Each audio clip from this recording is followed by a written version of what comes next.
el grupo 2 vamos a presentarles nuestro proyecto sobre la hidrólisis de proteínas. Yo soy la primera presentadora de este trabajo, mi nombre es Paola Nieto. Hoy les voy a hablar sobre lo que es la introducción del trabajo y la hidrólisis de proteínas y las proteínas entonces como concepto, ¿no?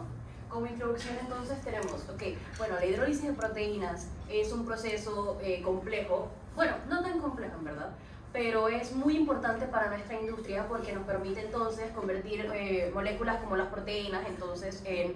es que no tengo lentes, compuestos como moléculas en partes más pequeñas que podrían ser entonces los aminoácidos o péptidos. Esta descomposición se hace gracias a lo que es la adición de agua a la reacción química. Esta descomposición también es bastante importante para ayudarnos a determinar entonces los valores nutricionales que tiene la comida y también se tiene que tomar en cuenta al momento de desarrollar entonces nuevos productos para el consumo humano.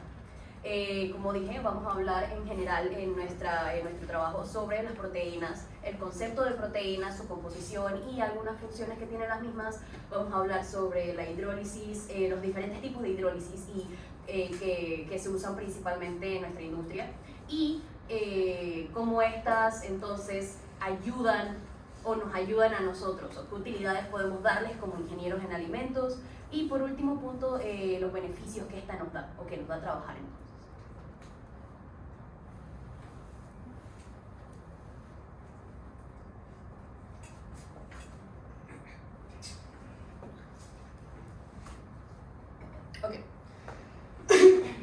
Entonces, el concepto de hidrólisis de proteínas. Bueno, la hidrólisis de proteínas, como mencioné anteriormente, es básicamente una reacción química que al añadirle agua hace que una molécula grande se convierta entonces en una molécula más pequeña. Esto demuestra que entonces la adición de agua rompe lo que serían los enlaces químicos. Aplicado entonces a las proteínas sería básicamente que tenemos una proteína, le añadimos agua, se rompen los enlaces peptídicos, voy a hablar un poco de eso un poco más adelante, y se forman entonces o se descompone en aminoácidos y péptidos, ¿no? Entonces, hay diferentes tipos de hidrólisis de proteínas. Las que más se ven en nuestro tipo de industria sería la hidrólisis ácida, la oxidación con ácido perfórmico, la hidrólisis alcalina y la hidrólisis enzimática, que son temas de los que mis compañeros les van a hablar entonces más adelante. ¿No? Entonces, las proteínas. Bueno, es importante conocer el concepto de proteína, su composición y funciones, entonces, para entender cómo esa molécula puede ser hidrolizada. Cómo le afecta el proceso de hidrólisis, ¿no? Lo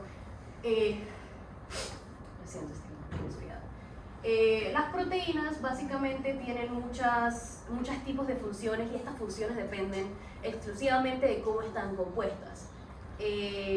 Funciones tales como ser la unidad de estructura de la célula, transmitir y recibir señales entre células y, esta es importante, tienen funciones enzimáticas en donde agarran biomoléculas, entonces las descomponen en el alimento para entonces aminizar.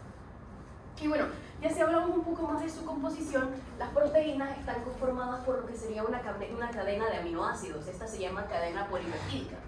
Esta cadena polipeptídica, entonces, como mencioné, está compuesta por varios aminoácidos. Estos aminoácidos tienen que estar colocados en un orden específico, entonces, porque la composición de la proteína importa para el resultado final que vamos a tener. O sea, básicamente el orden va a darnos la función y la composición de la proteína. Esta es básicamente la estructura primaria. Hay cuatro tipos de estructuras, esta es la más simple. Estos aminoácidos entonces están unidos por lo que serían enlaces peptídicos. Estos enlaces peptídicos son formados por una síntesis por deshidratación. Entonces, si son unidos por una síntesis de deshidratación, sabemos que si se le adicionan agua, estos se separan, entonces dejando los aminoácidos sueltos en la reacción. La hidrólisis de alimentos en las muestras. Entonces, ya teniendo esta información previa, entonces podemos tener en cuenta que los alimentos tienen sus propiedades nutricionales gracias a los aminoácidos que ellas tengan, los aminoácidos que ellas contengan y las proteínas que ellas contengan, pero cabe resaltar que no todos los alimentos son altos en proteínas. Los alimentos altos en proteínas son lácteos, huevos, carnes. estos son alimentos que por lo general no faltan en la dieta de una persona que tiene que consumir mucha proteína, ya sea por algún tipo de condición física o crecimiento, temas por deporte, entre otros. Y bueno, o sea, en este tipo de industria entonces nos importa mucho el orden de los aminoácidos, porque de este depende el tipo de hidrólisis que vamos a tener que utilizar. Aparte de esto, también afecta factores como la velocidad y el grado de hidrolización que se le va a tener que aplicar entonces a la proteína del alimento, y también afecta directamente si la proteína está unida directamente al alimento o no. Esta es la fase 2 de nuestro proyecto, que es hablar y extender lo que son el tipo de hidrólisis. Como sabemos, la hidrólisis de proteínas se puede hacer mediante varios métodos, y el principal es la hidrólisis ácida. Para que esto sea eficaz, tenemos que tener en cuenta un factor muy importante, que es el pH del material de la muestra que estamos utilizando. Por lo general, siempre se usa un ácido fuerte, por ejemplo, el ácido clorhídrico, para pues, todo el proceso. La hidrólisis ácida es un método eficaz para poder saber la cantidad de proteína y también la composición de los aminoácidos que tiene nuestra muestra.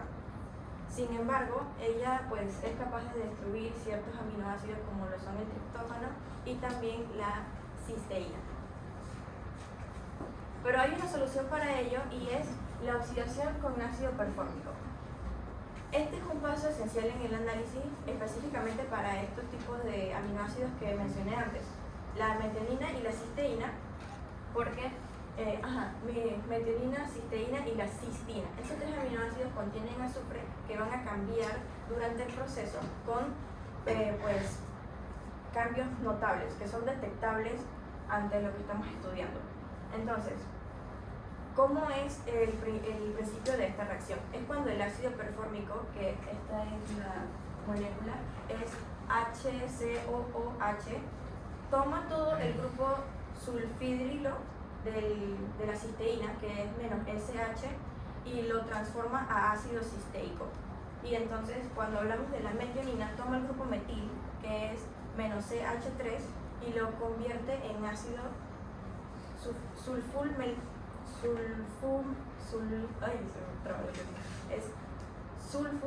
sulfuóxido, o más sencillamente llamado metionina sulfona. Entonces, este tiene beneficios como que no afecta a otro tipo de aminoácidos que se encuentre en la muestra, que la temperatura en la que se procesa es a 0 grados Celsius, y entonces esto no va a afectar a ningún otro componente. Además pues ayuda a que la muestra no se contamine, por así decirlo. Okay. El otro tipo de hidrólisis es la hidrólisis alcalina. Esta es específica para el triptófano, que es el otro que el ácido destruye. Aquí se utiliza el NaOH, o sea, el hidróxido de sodio, que es una base. Entonces ella nos va a ayudar a determinar específicamente la cantidad del triptófano en la muestra. Entonces, okay. Y la última es una de las más complejas y también una de las más costosas y laboriosas en comparación a las otras dos, porque esta, como aquí podemos ver, la hidrólisis enzimática de las proteínas utiliza un reactor que tiene 4 bases para realizarse. O sea, en el reactor se toma la temperatura, el pH, el tiempo de proceso y el control de la agitación. Entonces, cuando nosotros colocamos el sustrato, que es aquí en la parte de arriba, cuando nosotros colocamos el sustrato, este se va a disolver o se va a suspender en el agua hasta que el pH y la temperatura se estabilicen. Cuando esto sucede, entonces comienza la hidrólisis. Este tipo de hidrólisis podemos basarnos en internet, encontramos diferentes videos, pero el de la proteína es un poco más complejo porque nosotros tenemos que evaluar el líquido y el sólido, y el tiempo de proceso puede variar de 12 a 16 horas luego de la filtración. Bueno, me toca a mí presentar, voy a explicar los sustratos, voy a explicar también los beneficios y las aplicaciones, y voy a concluir el trabajo. Bueno, los sustratos. Los sustratos principales de la hidrólisis son las proteínas, pero las proteínas pueden venir de diferentes fuentes. Estas fuentes pueden ser vegetales, animales y también microbianas. Ahora, las fuentes vegetales son, estas pueden provenir de cereales, legumbres, frutos secos o semillas. Estas pueden ser guisantes, lentejas, arroz, maíz, soya, entre otros más. Ahora, en lo que respecta a los animales, como aquí lo explica, las sustancias de los orígenes animales se emplean en pescado principalmente en países orientales como Japón y Corea, que eso es principalmente por la disponibilidad. Pero en otros países como Estados Unidos y en Europa se usan otros como vacas, pollos y cerdos. Ahora, los que se usan aquí son la piel, los huesos y los cartílagos de los animales, ya que en esto se puede tener bastante, colágeno, una de las proteínas más importantes. También se usan otros desperdicios cárnicos en este proceso. Ahora, en las fuentes microbianas tenemos hongos, bacterias y levaduras. ¿Prosigue? En las aplicaciones. Las aplicaciones de hidrólisis son bastante amplias. Tienen 4 principales campos, que son la hidrólisis en la industria farmacéutica, la industria alimentaria, la industria agropecuaria y también en la industria cosmética. Ahora, los principales usos que tienen estas industrias los voy a mencionar a continuación. En la industria agropecuaria se usa principalmente para hacer alimentos en animales, como el grano que se utiliza para alimentar a los pollos y también el que se usa para alimentar a vacas y otros animales de granja. También en la industria cosmética se usa principalmente para elaborar de lociones y cremas para la piel, para que se absorban más fácilmente y sean mejores y tengan mayor calidad. Ahora, en la industria farmacéutica y alimentaria son los principales usos de la hidrólisis, ya que es una de las técnicas fundamentales.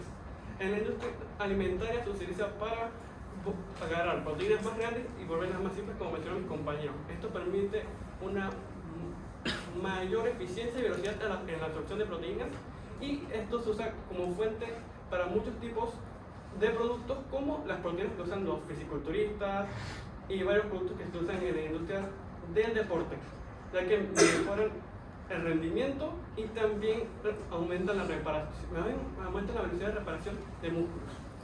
Ahora, en la industria farmacéutica también se utiliza para solucionar problemas como la desnutrición y alergias alimentarias.